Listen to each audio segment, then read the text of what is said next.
everyone, Carolyn here from We Teach Well. Today we're going to be talking about the digital divide in education.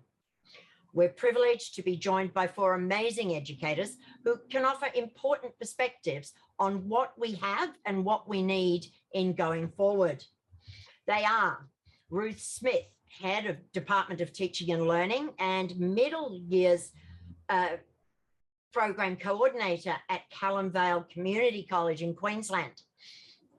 With her and also from Callum Vale is David Swanson, the Indigenous Liaison Officer at the school.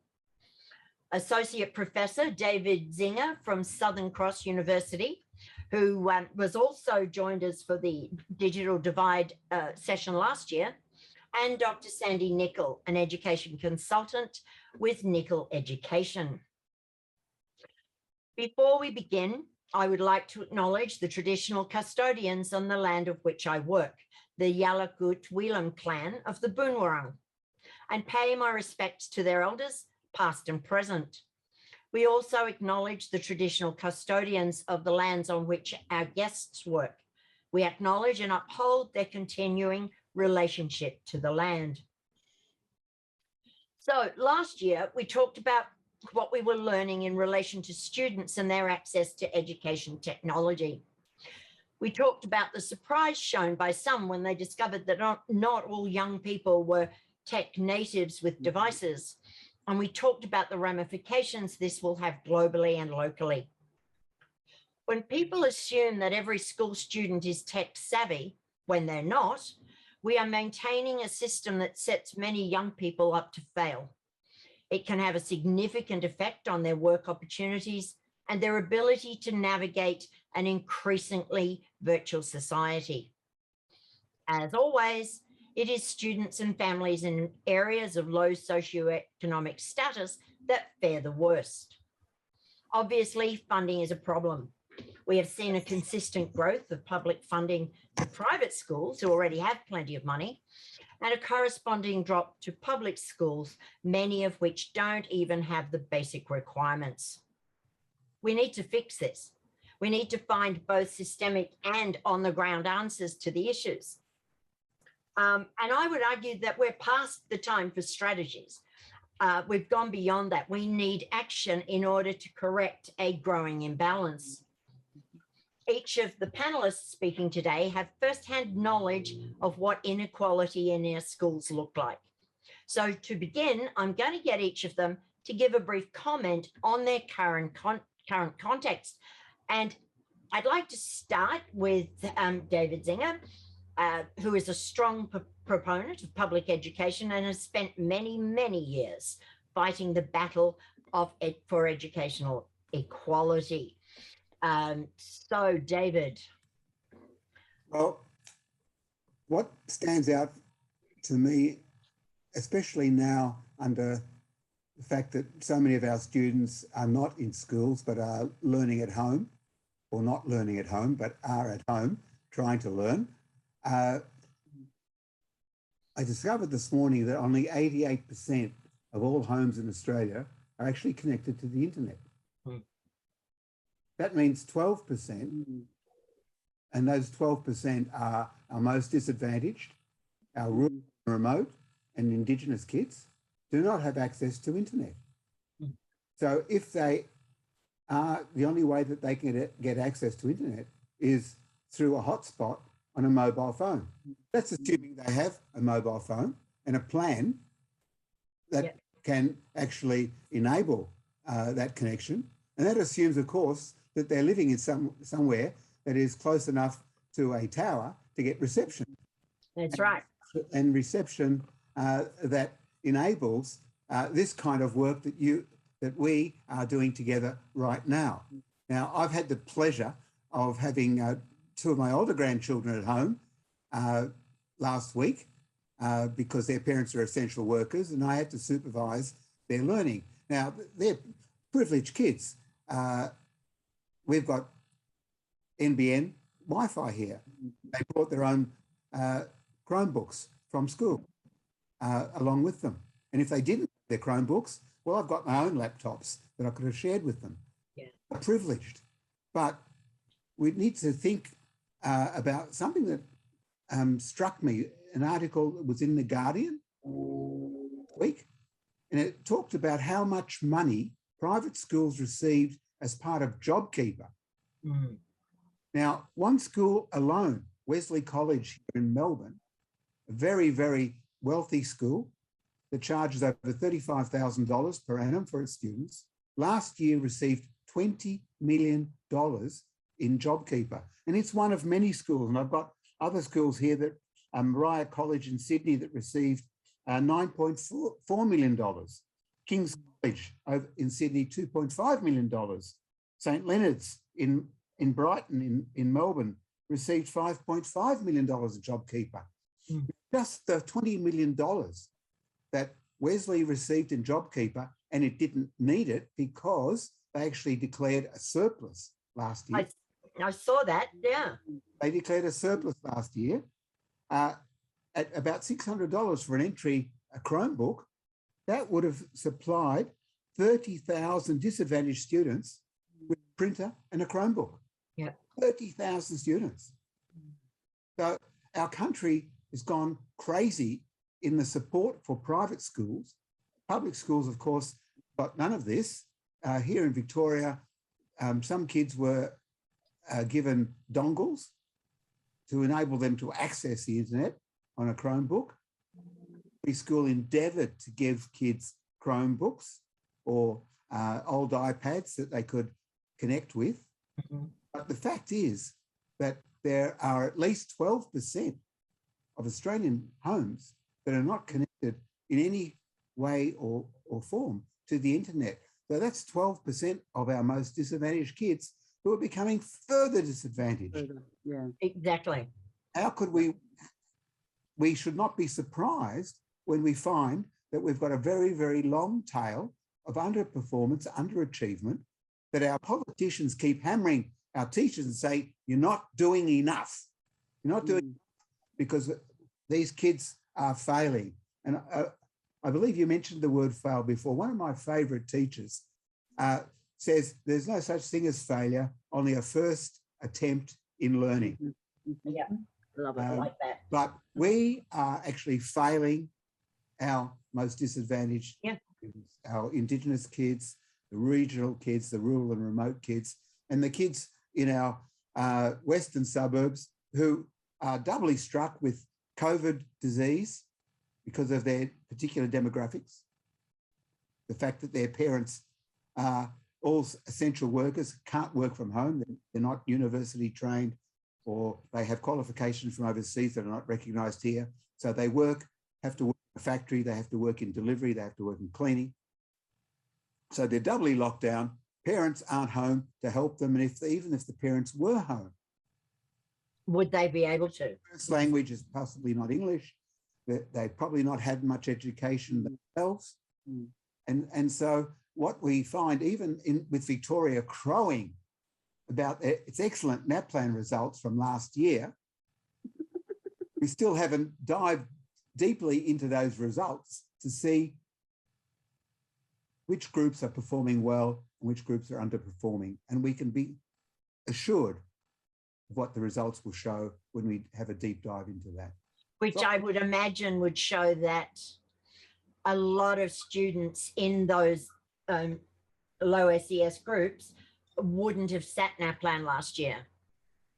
Yeah, they may not have even sat NAPLAN. That's right. Their performance will be low, but those students who are learning at home with teachers who were well prepared, with resources that were more than adequate, with parents at home who were able to supervise their learning, they actually went ahead. Of course, yeah. My grandchildren, as I talked about them last week, they were finished all their schoolwork by 11 o'clock. And we spent the rest of the day painting and doing music and doing some running around, etc., and having a good time. They got their work done because they had the supervision and the support that they required to do it.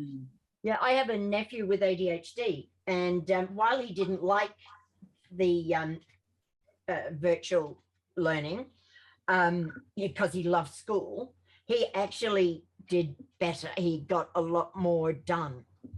when he wasn't in the classroom. It does make a difference. Now, Ruth and David, you are at a school in Queensland which runs the International Baccalaureates program, which I personally love a lot. And it's a public school, not a private school. Can you talk a little bit, first of all, Ruth, and then David, about the divide in your context? Our school is quite interesting because according to our ICSIA, we are Middle Australia. So we have students who are low SES background who, did struggle to have a device. And I also teach on a half teaching load. So some of my students in my classes, even though we're a bring your own device school, they're not financial enough to be able to afford a device. So that can be really difficult in a class to be able to, there's one or two kids without a device and, they know that their parents can't afford it. They look around and they see their peers learning on their devices and accessing content and things like that. And it further highlights the inequality. And it does it almost in a public manner in front of the kids in the class, which is really hard. So that's one perspective. And although we have the International Baccalaureate here, our philosophy is very much that we offer it as we feel that the philosophy is intended to all students of all different backgrounds and all walks of life. And we do it through a manner which is equitable for all students.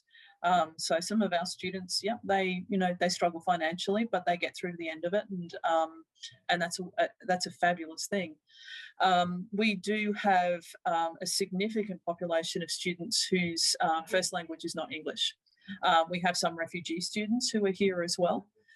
So we have, I believe it's 66 different language groups from over 100 different nations. So there's a lot of diversity here in our school. And access to, I think there's an assumption often that sits with learning online and things like that. If we give it to them, we provide it to them, then they will come and learn. But how in the first place do they access it? If we're sending instructions home by email, we're making the assumption that the parents have access, that the parents can actually read the emails and have the time to do so. Some of our experiences, and I know we're in Queensland, so we're fortunate not to have been as locked down as other states, but particularly in the extended time period last year, we found that some of our kids just dropped off. We didn't see them at all for that time period. And understanding the narratives behind why that is the case. It's not just about access. It's not just about you not having the internet or whatever else. It might be, and one parent contacted us and said, hey, look, I've got one laptop and I've got 4 kids. We chose deliberately to offer asynchronous learning for equity purposes. It's not okay to expect that all kids are going to be able to access their own device at a number of private schools, and they're continuing to do this, and to do Zoom, because that just doesn't happen. A lot of our parents work in essential jobs, so they're out working, and often the kids that we see in middle school or the middle years up into senior years have to look after their younger siblings. So their access or lack of access is determined by their family responsibilities. We also saw some parents lost their jobs. So in order for the family to survive, the young person went out and got extra shifts at Coles or Woolies or something else like that. And then they're financially supporting their family and they're taking care of siblings. That leaves little time to access online learning. So there's a diversity of narratives that sit behind the why of access, and it's not just about hardware and software and Wi-Fi access and things like that, although that can be an issue. I remember last year we were looking at programs where the government was supposed to provide laptops for kids going into this, and the words were very nice. The laptops would have been better. So it was not timely. It was not done in a manner which helps support neither the students nor the kids, because we make this assumption that our kids are tech savvy But I still get kids who are like, how do I log on? Where do I get my password from? What do I do if my password doesn't work? And all the very baseline questions, and teaching them the routines and processes that enable them to use devices appropriately. It's not just enough to say, hey, here's a laptop, off you go. There's a lot of learning and routines that sit around that. A lot of the things that we take for granted in our lives of privilege that need to be taught by a teacher, by somebody sitting beside you, to be able to go, hey, this is the key that you press and this is what it needs to look like. It's very difficult to do it online. And it's made doubly so if your first language is not English. So there's a lot of complexity that sits around this issue.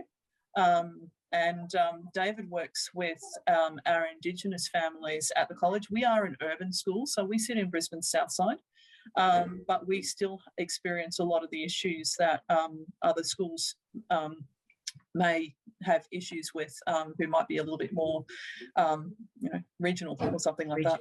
Yeah. And that's where I thought maybe, David, can you talk to that? You do work with the Indigenous students at the school? Yeah, absolutely. So our First Nations population is about 5% of our school, so not overly a massive amount, but I guess the biggest driver for me in this position over the last year has been attendance. Driving up their attendance. The importance of school in culture is something that definitely needs to be driven. But when a student is told to stay home and here's the access, here's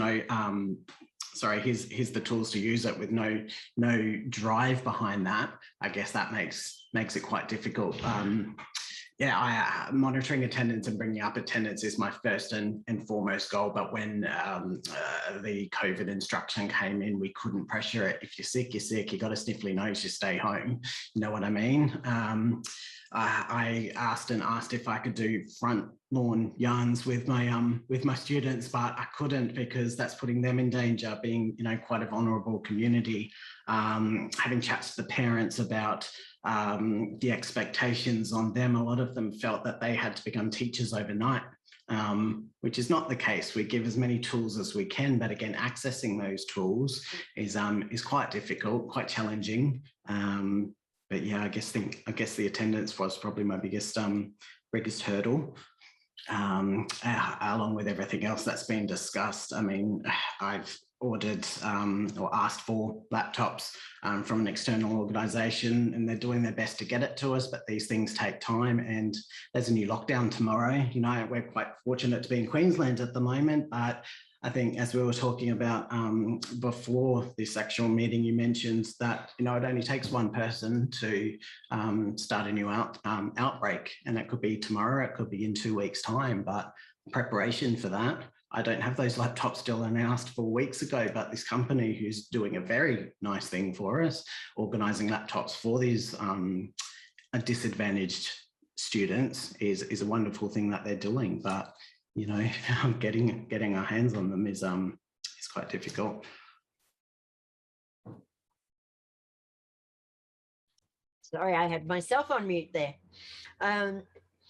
One of the things that interests me, and we'll just move over to Sandy first. Now, Sandy, you've done quite a bit of work on initial teacher education. I certainly have. So before I start, just like to acknowledge I'm on Dakin Young Country. So I've had a really interesting year since I was not last on the panel last year. So my research with people in China and how teachers taught online in China during their lockdown in August last year. But yes, my background predominantly is first in families, pretty much with university. That's a spot that hits at my heart, and low SES pre-service teachers. So they are on my mind all the time. But also just social justice and the lack of access. So I was very humbled 2 weeks ago when I was asked to join a panel at a university in Pakistan, and there was university members or professors from India, Turkey, Afghanistan and Pakistan. And they had access to Zoom, but they couldn't do the Zoom with the video.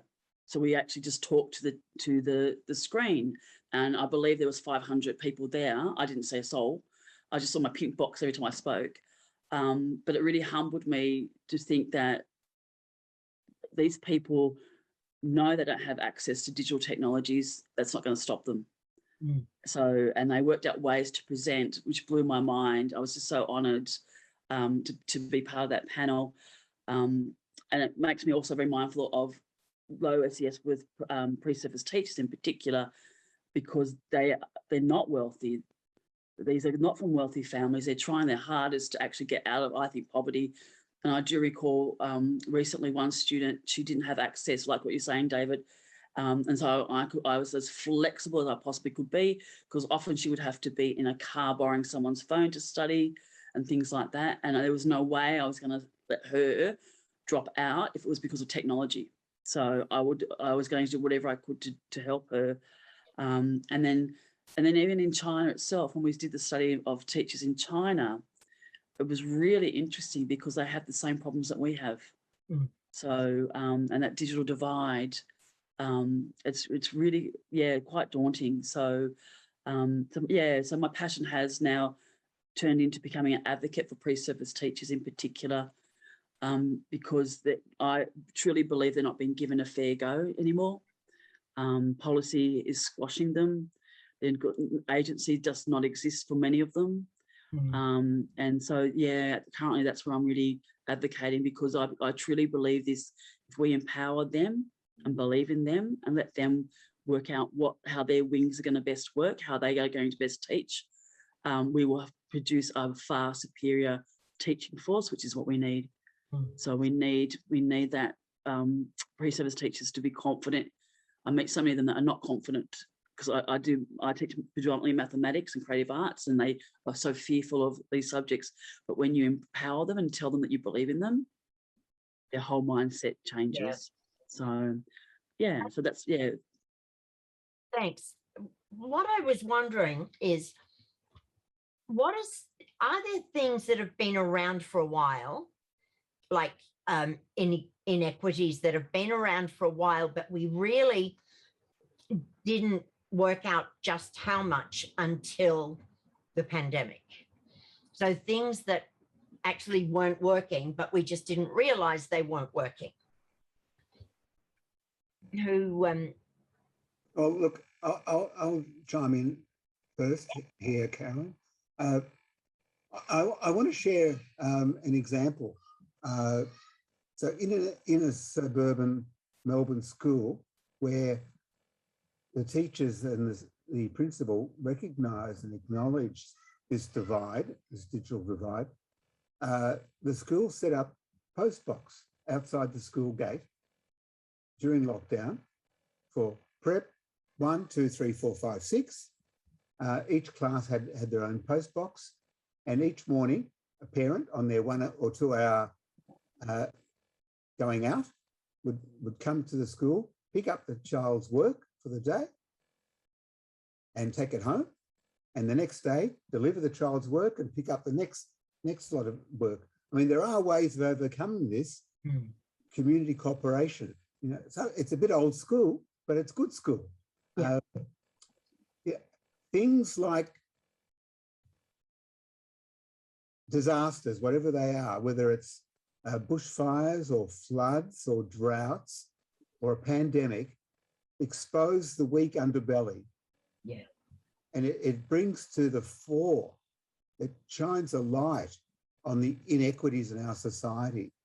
Whereas normally we have a take for granted kind of attitude that assumes everyone's working, everyone has a home, everyone has food, everyone has shelter and clothing, and a loving place to go to. But under extremists, under the pandemic or any other disaster, nationally or locally, all of a sudden we see that there are lots of homeless people, there are families without work, there are families without food, and we start to recognise these because we need to provide for them. As normally it's left up to voluntary organisations, charitable organisations, churches, the Salvation Army, and so on, to pick up those pieces. But during a disaster, no one can pick up the pieces except for the government. And we've seen the failings of that. Oh gosh, yes. Time after time, through the bushfires and the floods and now the pandemic, that we don't live in a fair go society. Our society is based on inequity and based on injustice. And until we solve those critical issues, we're unfortunately going to have kids who are always going to be having trouble learning what they need to learn, to give them the opportunity to find a fulfilling and successful life. Oh, that leads beautifully into another question. This is the easy one.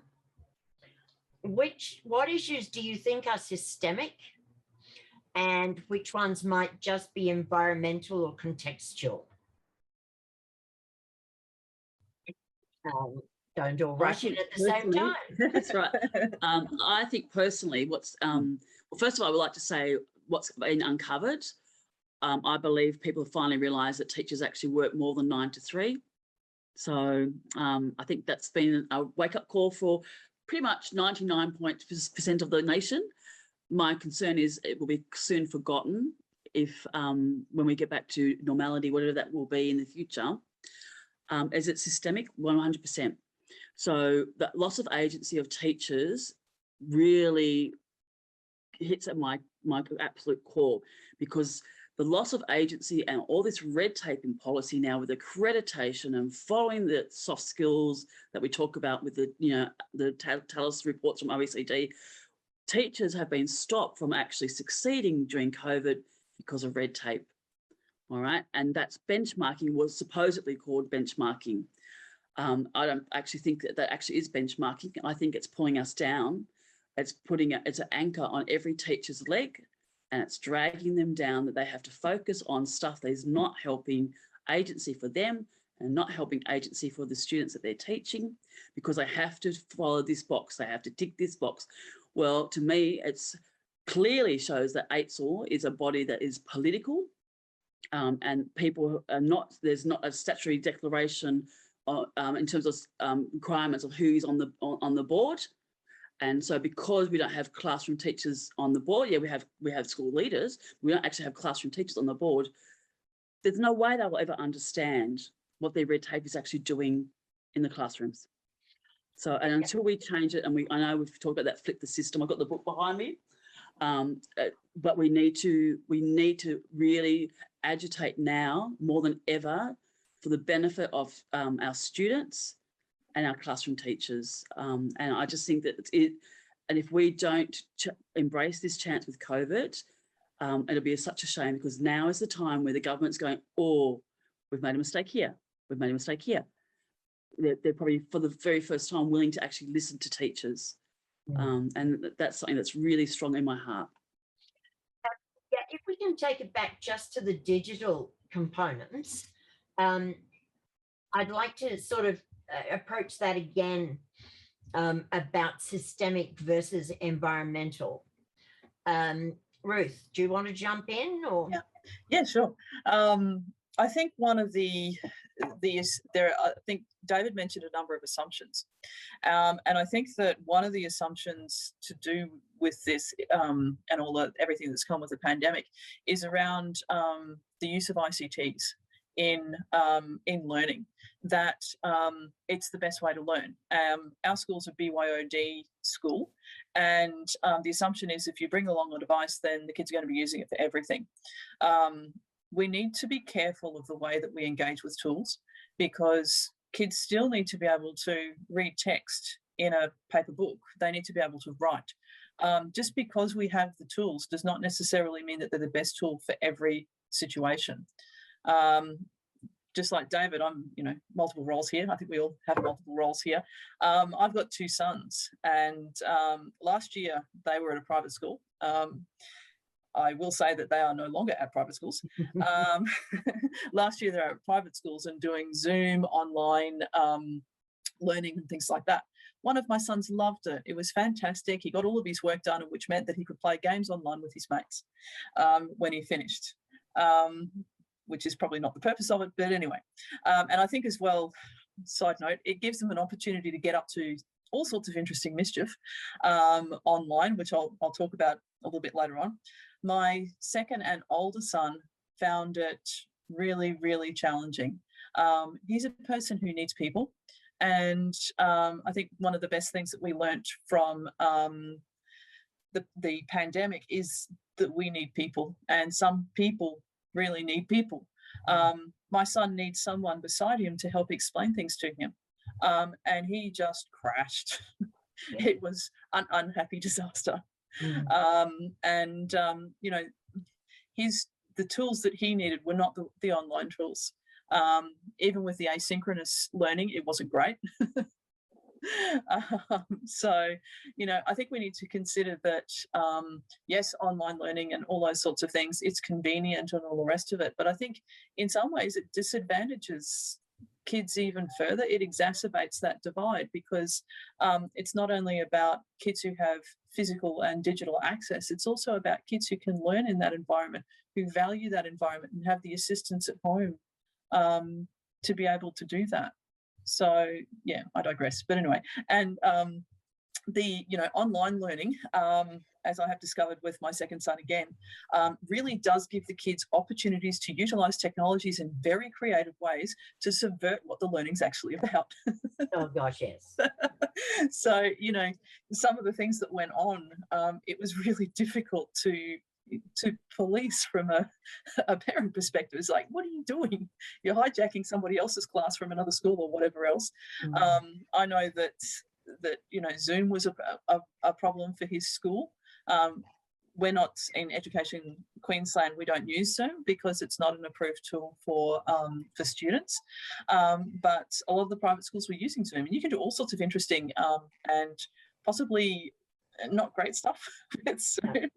So it's additional security issues and things like that. There are so many different complications with it.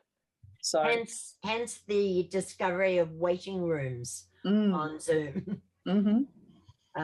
Yeah, David, you've got your hand up there. Yes, thank you. I'll put my hand Sorry, up. I need to differentiate between the Davids. It's okay.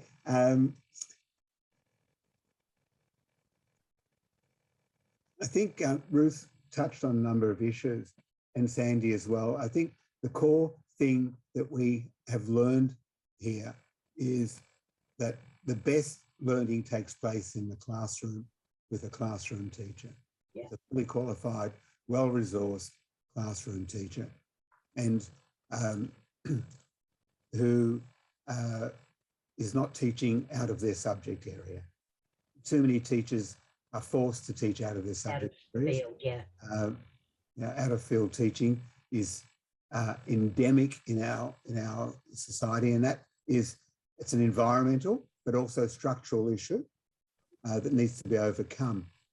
But one thing we can take away from what Ruth has just been talking about her two sons being different, that while it's so important to have a teacher with the children in the classroom, and I purposely had to stop myself by saying in front of the classroom, because the teacher shouldn't be in front of the classroom, but is part of the classroom geography, if you like, the environment.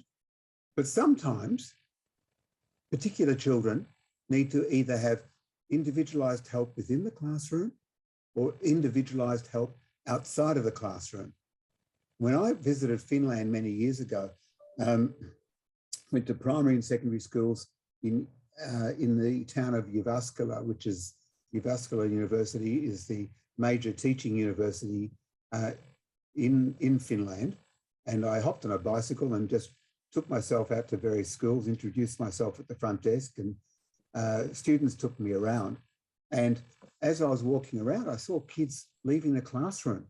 And I asked my student guides, where are they going? Are they going to the toilet, going for a smoke or whatever they're doing? They said, no, they're going down to the end of the corridor.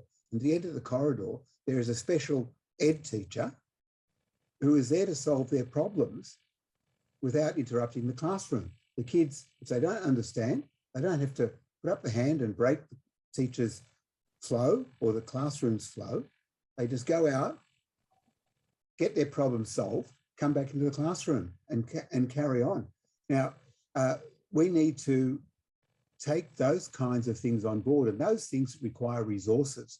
They are the resources that private schools who are charging $30,000, $25,000 plus can afford to bring into the classroom. But in our public school system, we have too many teachers who are teaching out of field, too many teachers who are not confident, as Sandy said before, in teaching numeracy, in teaching the arts, in teaching science. They don't have the confidence, they don't have the abilities or the skills. And so we've got to help them provide that. And that's one of the big lessons I think that we can take away from COVID, that we once again have to learn that one size doesn't fit all. Yeah. That in a classroom, if we've got 30 children, we've got 30 different kinds of learners.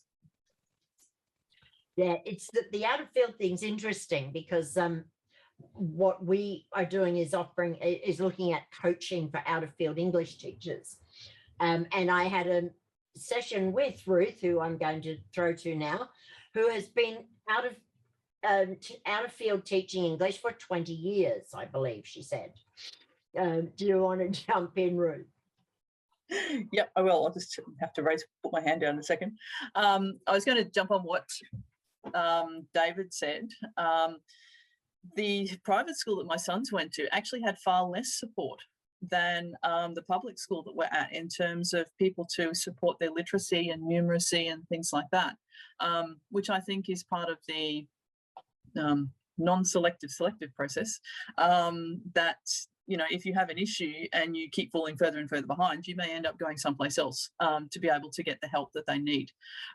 We're very lucky in the fact that we actually do have significant support for our students in many, many different ways. But that support exists here at school. So when I'm doing my online learning, for example, with my classes, differentiation is actually very difficult. So how do I support my kids that I would normally be able to move to in the class, or have, you know, someone who's a teacher aide who assists our EALD students? How do I do that when I'm doing online learning and the volume of stuff that we produce and design and create so that kids can access it? In many ways, that type of learning further disadvantages students because they don't have access to the support they need, or the special classes and things that they need to be able to do that. So yeah, that's a really tricky one for kids who are you know, who have disabilities, or for kids who struggle with English as a language, or for kids who have literacy and numeracy issues and things like that. It makes it really, really tough to access the support that they need. So they just fall further and further behind, no matter what you do. And it would be great in an ideal world to be able to, you know, have 3 or 4 different lessons to be able to send out to our kids, to be able to support their learning. The reality is, it's actually, in some ways, it's actually harder to do online than it is to do in the classroom. Yeah. So, and yes, I have been teaching out of area for 20 years. I have no English qualifications whatsoever, but love the subject dearly. As you should. It is the best subject. Yeah. But it's such a struggle. We see, as in my capacity as head of department teaching and learning, you know, we see so many teachers struggle with this because the needs of the, you know, the economic needs of the school, in terms of timetabling, in terms of filling classes and things like that, really do outweigh the, you know, the learning needs, I guess, of some of our young and early career teachers. So yeah, it's more inequity, I guess. Yeah. And they often have to get chucked in the deep end to be able to do that, as well as the suite of skills that they need to employ around literacy and numeracy and use of ICTs and differentiation and yes. all of those sorts of things. So yeah, and I know so many of my colleagues during this during the lockdowns, they work so hard. the amount of hours that they put into producing the content, answering kids' questions, because we have kids who are regularly emailing us all the time, and you get email after email after email after email, and parents contacting us. Can you reset the passwords? Can you help us out with this? Can you, there's just a suite of things, and then you read through and check kids' work to make them feel that, we are actually interacting. It's not just busy work that we're giving them.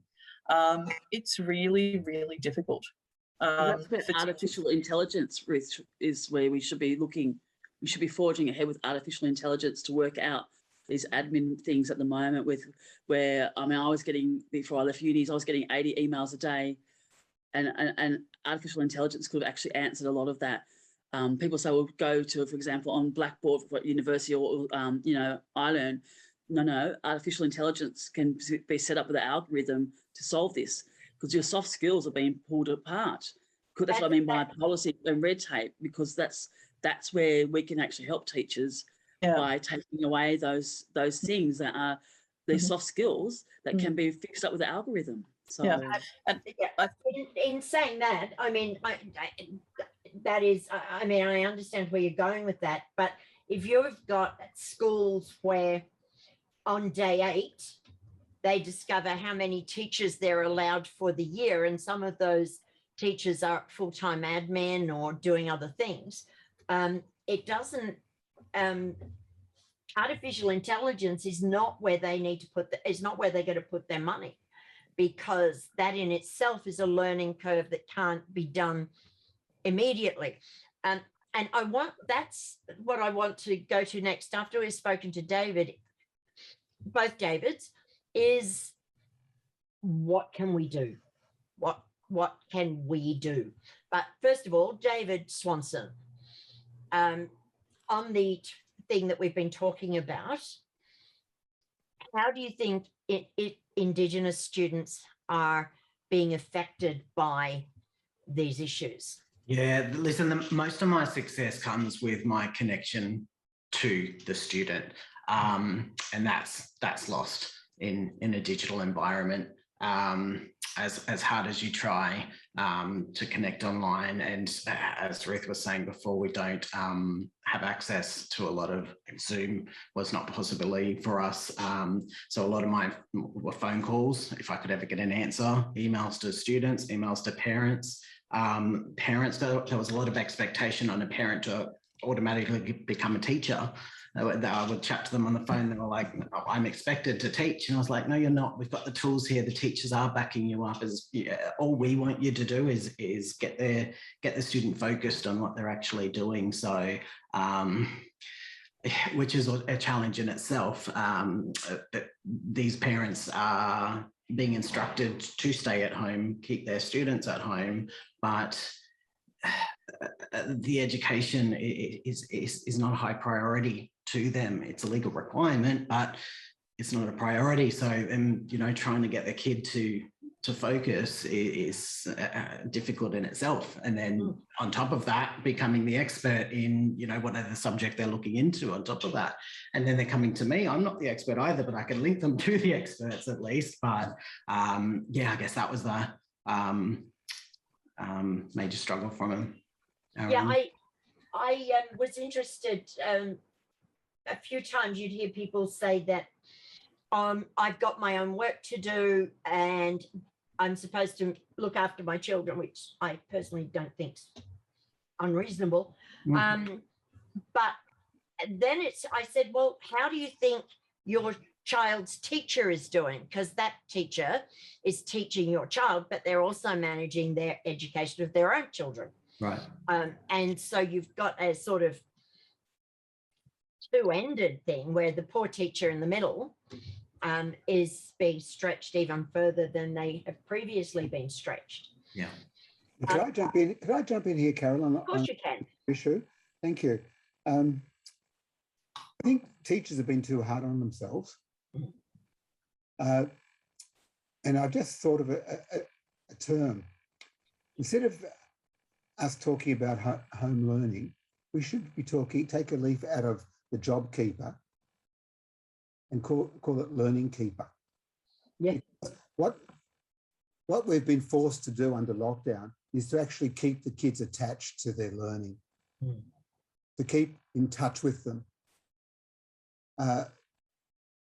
We need to recognise that teachers, no matter how much time and effort they put into preparation of digital lessons, it's not going to be the same quality as if the child was with you in the classroom. There's not that interaction that's taking place, or the interaction is very different. And I know this from my own personal experience, being forced to teach online at a university level. And even with willing participants who have paid for their education in a master's level course, half of them don't turn up. They say we'll listen to it afterwards because it's been recorded. Or if they turn up, their screens are on with blank with no camera, so you don't know whether they're there. And just trying to get them to participate and create innovative, excellent online sessions for mature age students who are knowledgeable is really difficult. Or at a primary and secondary level, it's even harder. So I think that we need to be a little bit more kind to ourselves, a bit more gentle, and talk about learning keeper. In other words, keeping the children in touch with each other, letting them socialise, in touch with their teacher and their classroom. And if there's a bit of learning on the side, that's a bonus. Pasi Solberg said it really well in an article just this week, where he's got 2 primary kids at home that he's supervising, home learning, and he said, they don't finish their work. Not a problem, not a problem, as long as they're well, as they're happy, as long as they can play, and if they could see their friends. I think they're the most critical things. And the NAPLAN results show here in Victoria, at least on a broad level, that all those fears about us going backwards has not occurred. And even if we did go backwards, it's 1 year out of 13, 2 years out of 13. It's I wrote about, sorry. A long time to catch up. Yeah. Having taught in Mount Druitt for a long time, that academic yield, the kids catch up because when they are engaged, they engage and they learn quickly. So I do, this moral panic is very unhelpful for parents, unhelpful for students, and we wonder why the mental health has gone through the roof for these poor people at home, because they're feeling pressured that, like one of the studies I've read, not with COVID, but before COVID, where the whole idea is parents see this as their one, if I don't get this right with education, my child's life's ruined. Well, that's just not the case. And this moral panic is not helping anyone. And I think the media should be held accountable for it, because it's not appropriate to be doing that when we're already seeing Lifeline is having the record number of calls, people losing their jobs left, right and centre. And the last thing a parent needs to know is, well, now you're unemployed, now you're not a good parent as well. It just doesn't make sense. No, it doesn't. Ruth, you've got your hand up there. I was going to jump in and say, David, particularly with regards to teachers and being kinder to yourselves, one of the things that was great about our school was that our principal is very much very concerned about her people, and we learned very much from the last lockdown. Look, we don't design lessons that go for the full 70 minutes. We design lessons that go for 35 minutes. She encourages us to set and communicate office times. So we will look at and answer emails within these different times, and she'll back us on that. So she's very much about the well-being of the staff, as well as the well-being of the students, and making sure that they're not trying to get through mountains and mountains of work. So that, she was just like, we need to just keep everyone, as you said, David, connected to their learning, and just keep them in there, not demoralise them by going, here's this mountain of work that you have to do and get through, or demoralise the parents, which actually creates more conflict at home when we really don't need it. So, and, you know, fairly simple tasks so that there's no, you know, enormous burden on the families to be able to do that. Interestingly, I did, the last lockdown that we had, I operated one of my classes through Teams. They were my Year 11 Theory of Knowledge class. And a fantastic subject. Yeah, a little bit of teaching jealousy here, I have to say. And most of the session was about connection and hearing from them what they were up to. They showed me how to use like the gallery function or whatever it is. Oh no, the together mode, the function on Teams. So we had this like photo of all of us that we published online. And had a laugh. The conversation was actually mainly around the approaches to learning that we had, or soft skills, as you were saying, Sandy. So we were talking about time management and not doing this at 2 o'clock in the morning, thank you very much. How do you manage your time? What does that look like? Where do you fit in with your jobs? How's your siblings and family going? How are we communicating? How are we, you know, doing all these sorts of things to keep ourselves sane? And you know, looking at, yes, we've got exams and things like that coming up, so we still need to be preparing for that just in case we come out of lockdown, and not losing sight of those things, which was important because that did happen. We came out of lockdown and we went into mock exams for the Year 12s, which is part of the components that, you know, obviously the component that we need for that. And the Year 11s, actually, no, we went Year 11s first and then Year 12. So the Year 11s basically came back, had a week, went straight into their exams. So we talked about study and how to study, what does that look like, and how to be independent with your study and all that sort of stuff. So I didn't teach that class per se online. I certainly didn't do it live. We had activities up there, but it was the personal connection that they missed. And this is actually the only class, and they only have it once a week, where they actually get to connect with the whole class. Otherwise, they're in separate subjects for the most part. Areas, of course, yeah. Yeah, so they loved it, and they talked about all sorts of interesting things. We had a pet show as well, so everyone brought their pets and put them up on the screen, and that's, you know, that's about authentic connection to people and the networks that need to come into play to support people. And I think that going back to one of the points before, one of the things that we've kind of lost along the way is this sense of community and the networks that we have to depend upon one another to be able to action these things. So a lot of the vulnerable populations that we have in school need connections not just to one organisation but to numerous organisations to be able to support them. And we've lost in some ways the family connections with extended families and stuff like that to be able to support people, because we no longer live you know, within 1 or 2 suburbs of one another.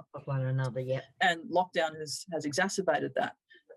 We no longer are connected in many ways to community organisations the way we perhaps were in the past. So we've lost that network of connections. And I know that, you know, we'll probably talk in a moment about what can we possibly do to help solve these problems. And those networks of connections are part of it.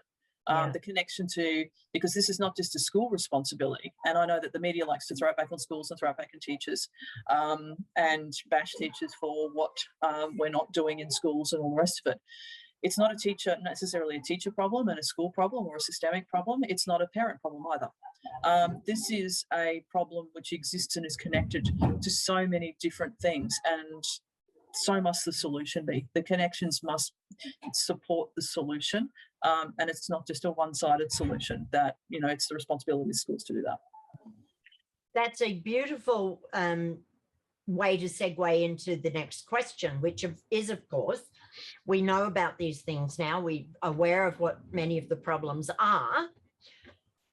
Systemic issues can take a long time to correct, particularly when you're working in a federated space where there's mix-ups of who's responsible for what.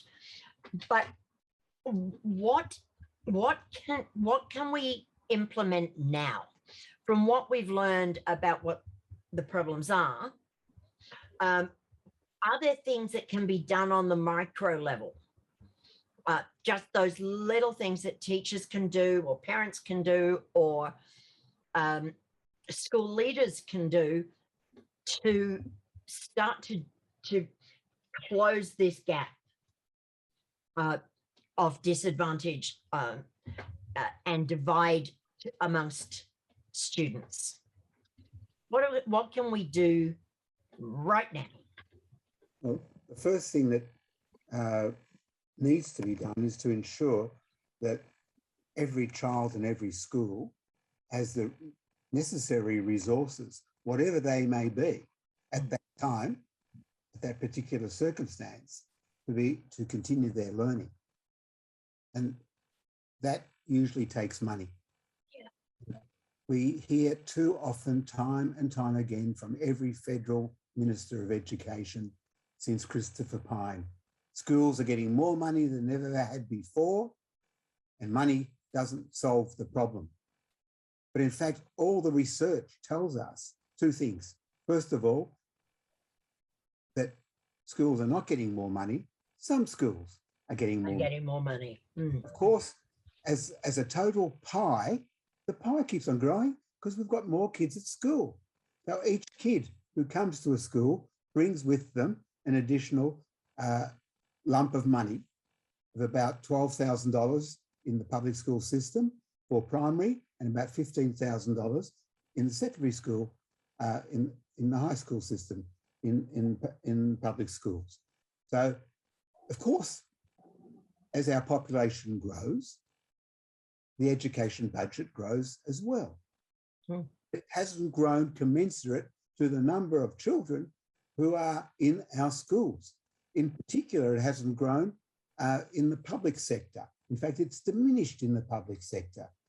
The majority of public schools around Australia are at least 10% underfunded based on the student resource standing that is developed by the Federal Department of Education. And while on the other hand of the divide, if you like, the private school system are about 10% over funded SRS. Now, that's an easy fix, but a very difficult fix. It's a budgetary issue. It's an issue that is problematic, but it shouldn't be problematic because 65% of all our children go to public schools across Australia, and therefore 65% of voters would be in favour of the public school system. So it just needs to have a bit of courage from the federal government. So the first thing is resourcing. And I think principals need to be able to demand of their state and territory education ministers the resources that they require to adequately teach the children in front of them. And every school has a different requirement and they need to be met. And if those requirements are not met, then the blame needs to be sheeted home, not to the school, not to the teachers, and certainly not to the parents or the community, but to the education department that is ultimately responsible. And we saw not too long ago in the High Court of Australia, a group of young students by a nun who took the minister responsible for the environment to the High Court, and the High Court found that the Minister of the Environment had a duty of care to children. And I would like to see a similar case going to the High Court by parents and children in public schools, that the Federal Education Minister is responsible for the duty of care to ensure that every public school student in this country gets the resources that he and she requires to become a 21st century learner. David Swanson, your response. What do you think is that we could do now? If you could choose one thing to do differently, what would it be? It's difficult for me because, like I said, I base my assistance on a personal connection, and a lot of things were uncovered during the pandemic that I wasn't aware of because, you know, students may have been embarrassed or or too difficult for them to talk about. So family with devices, with when we're talking about digital divide, and yes, we can provide these devices, but students need the knowledge in regards to connection. They need the motivation behind actually getting on there and completing it, which isn't always available from their parents. Yes, they have a responsibility, but we look at different cultures. Like I said earlier, that it's not the number one priority in a First Nations perspective, I guess, for certain families for education. It's a legal requirement, so they're fulfilling it. And they do brilliantly at school, go home, and I'm no blame to the parents whatsoever at all. I'll touch on it again, that they're not educators. They need to be motivators. Yes, they need to step up. Yes, because there's a global pandemic going on. So in regards to what can be done differently is really, really difficult, because I do know they need that personal connection. But as Ruth was saying before, and I saw the pictures from her classroom, just the way that those classes were taught, the engagement was incredible. So I mean, I want to save the world. I want to go out to every single house, make sure everyone's set up, and, you know, make sure they've got the technology, the systems, the knowledge. The parents are able to put their hand up and ask for help. I guess that was the biggest thing for me, was closing that gap between the parent and the school, making them realise that they're not the teacher, that they have the tools there available. And maybe that's one of the things that we need to have on the list of, well, how are we going to fix this, is what can we do to support and encourage parents and explain to them how what we're asking of them is going to help their child. Yeah, absolutely. So I have an answer for that. I don't understand why we're not doing an ad campaign. Think about Slip, Slop, Slap. Think about all these ad campaigns that actually change the mindset of parents and kids. I do not understand why we're not doing mini ads to show parents how you can do things at home. It's on TV, all right? It's not on the internet, it's on TV, which most families have access to. I do not understand why common sense is not being utilised. It's an easy way of doing it. And I really would strongly encourage anyone that has power to do it. Yeah, did you say common sense there? Yes, I did. Or did I mishear it? Sorry. Yeah. My whole life is all I talk about is common sense. I'm not joking. I've sat at the bottom of universities for 16 years, and I look up and I just go, where is the common sense? Can you not see the common sense? Because I don't understand. I don't know why there's so many things that could be so easily fixed that are not costly, that are easily done. But the problem is the leaders have to listen to the people down the bottom. In wherever we are, schools, anywhere, and until we have that going on, I can't see it improving. But seriously, why are we not doing ad campaigns that help parents with little mini, almost like little mini ads to show how to teach this part? Well, I'm imagining that the first problem is going to be who's going to pay for them. Well, in 2020, Carolyn, I started a campaign which was very successful. Mm-hmm. We actually had the ABC Kids channel devoted between 9 and 11 o'clock. That's right. Each day to online learning, because TV access is about 95% of the country. Yeah. And why on earth the federal government didn't take up that issue and get the best teachers come on board? So Annabelle Asprey's watched me teach. And you know what she said? Sandy, I'm not allowed to show you teaching because of the red tape. She said, if I could, I would be putting teachers on now to model teaching. It's a policy issue. It's a policy issue. But that ABC one, I mean, going on with David's, that is common sense.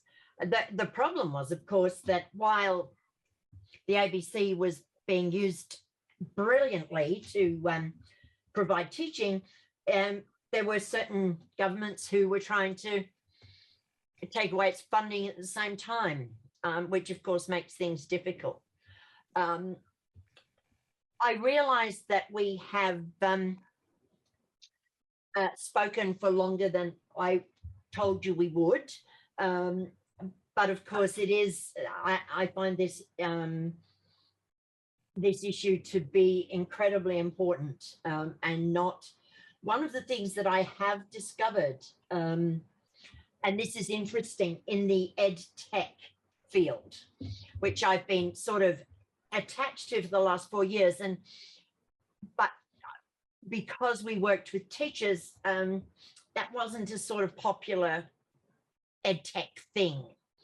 And you heard a lot of, you'd hear a lot about people making their tech teacher proof and talking about how, you know, tech's going to solve all these problems because teachers can't.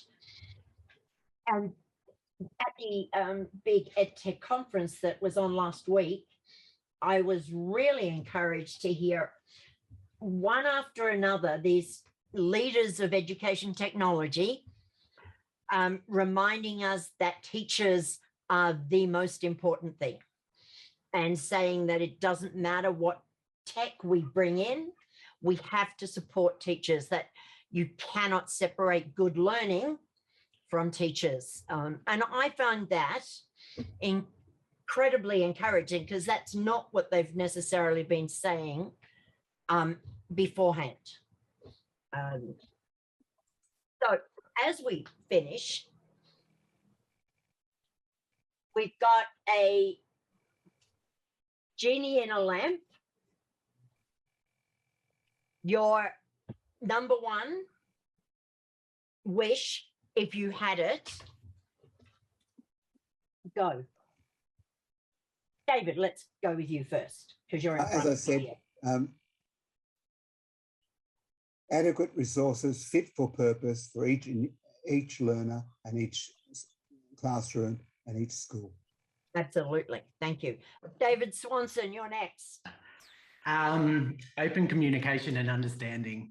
I guess everyone on the same page. I work with a lot of external organisations and companies that had different rules when it came to COVID, understandably. But as you said, genie in a lamp, my number one wish is that everyone on the same page. If we're all shutting down, we shut down. We're all opening up, let's open up. Yeah. And that's significant, because it wasn't what happened. No, definitely not. And that was one of the major struggles, absolutely. Ruth. I would say connections, but also I would say tools which are able to be accessed for education and fit for purpose. So I've been to some of the EdTech conferences and it's fantastic, but the problem is that with the issues in terms of security and privacy that we have, they're fantastic. We can't use them. That's right. So we're limited in what we can do because of the design of the tools and because of the red tape that encircles our systems.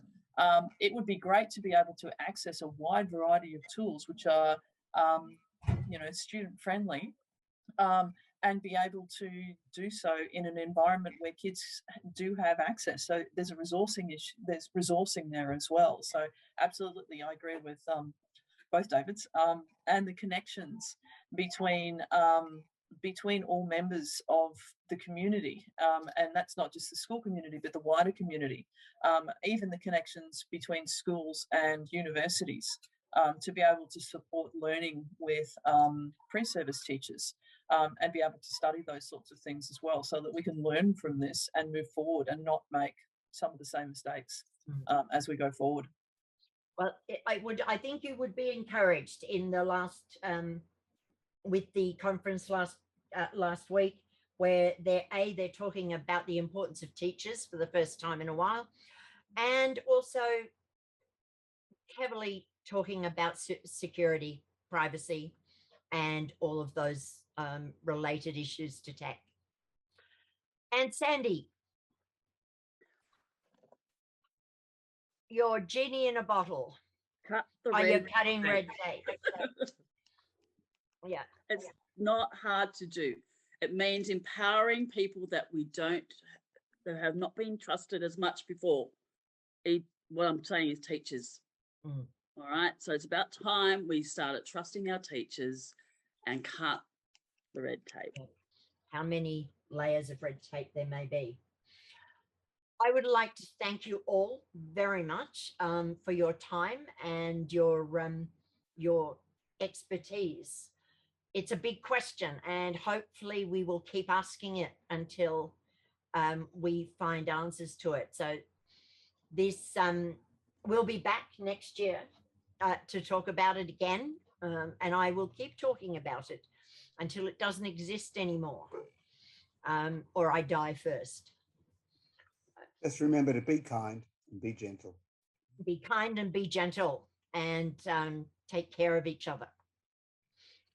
Thanks very much. Thank you, Carol.